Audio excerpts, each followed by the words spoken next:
ফেরদৌসের প্রচার শুরু হয়ে গেছে সুপ্রসিদ্ধ 32 নম্বর থেকে। আমার বাস 32 নম্বর, পাশাপাশি বঙ্গবন্ধুর বাসার কাছে। আমি প্রত্যেকে কিন্তু আমার ফ্ল্যাট থেকে সবাইকে জানিয়েছি, ফেরদৌস দাঁড়িয়েছে তারা ভোট দেওয়ার জন্য। সকালবেলা যখন আমি 32 এবং আমরা সবাই পার্কে আমরা রবীন্দ্র সরোবরে ওখানে বসি, আমি তখন থেকে প্রচার শুরু হয়েছে। প্রায় কিন্তু মেয়েরা বেশি তাকে ভোট দেবে, আমি তাদের কাছে প্রচার শুরু করে সবাইকে। এবং ফেরদৌস যখন যাবে পুরা 32 এলাকায় আমি ঘরে ঘরে যাবো ফেরদৌসকে নিয়ে, আমি কথা দিলাম। থ্যাংক ইউ, অসংখ্য ধন্যবাদ।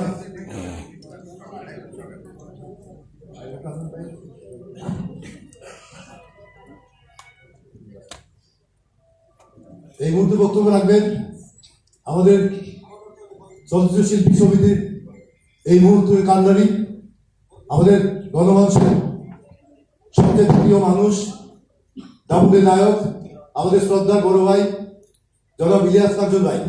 ইলিয়াস কাঞ্চন ভাই।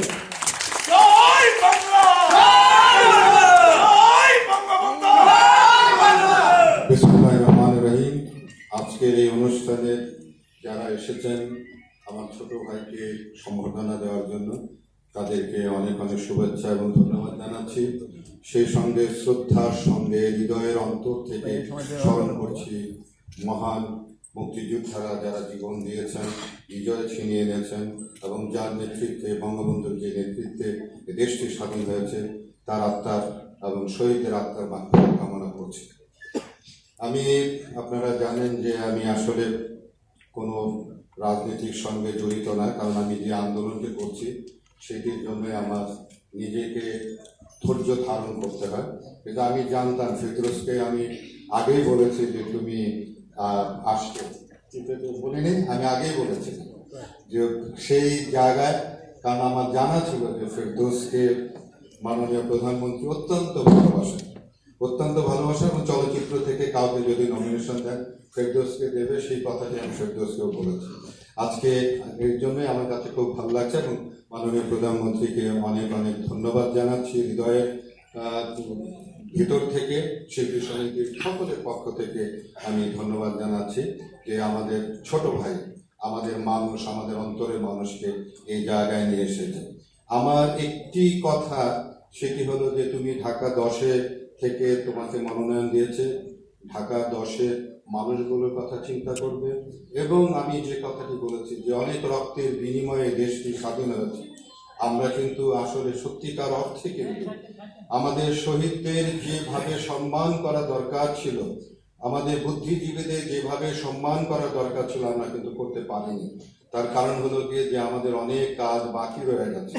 52 বছরের স্বাধীনতা আমাদের পার হয়ে গেছে, কিন্তু এখনো পর্যন্ত কিন্তু শহীদ বুদ্ধিজীবীদের এবং শহীদদের যে চাওয়া, যে পাওয়া, সেটি আমরা পূরণ করতে পারিনি। আমি তারপরেও বলবো, তোমার যতটুকু সাধ্য থাকে, যতটুকু থাকে, সেটি দিয়ে আমাদের সেই রক্ত দিয়ে, প্রাণ দিয়ে যারা এই দেশটিকে স্বাধীন করে দিয়েছে, তাদের কথা প্রতি মুহূর্তে মনে রেখে তুমি তোমার কর্মকে সমাধান করবে। এটা বড় ভাই সকলকে আবারও আমার অন্তরের অন্তঃস্থল থেকে অনেক অনেক ধন্যবাদ জানাচ্ছি এবং আমার ছোট ভাইয়ের জন্য আমি দোয়া করছি যেন সে যেন সফল কাম হয়। আমি ঢাকাবাসী, ঢাকা 10-এর মানুষদেরকে আমি অনুরোধ করছি যেন আমার ছোট ভাইকে জয়যুক্ত করে নিয়ে আসেন। কারণ আসলে কিন্তু এখানে বলা হয়েছে যে ফেরদৌস অত্যন্ত ভালো মানুষ, খুবই ভালো মানুষ। আমার থেকে আমি সার্টিফিকেট করছি যে ফেরদৌসের মতো আমাদের চলচ্চিত্রে এরকম নায়ক খুব কমই আছে। আমাদের মধ্যে যে কয়জন ভালো মানুষ আছে তার মধ্যে একজন হলো ফেরদৌস। আমি সেই ফেরদৌসের আমি কামনা করছি, সৃষ্টিকর্তাকে কবুল করুন। আসসালামু আলাইকুম।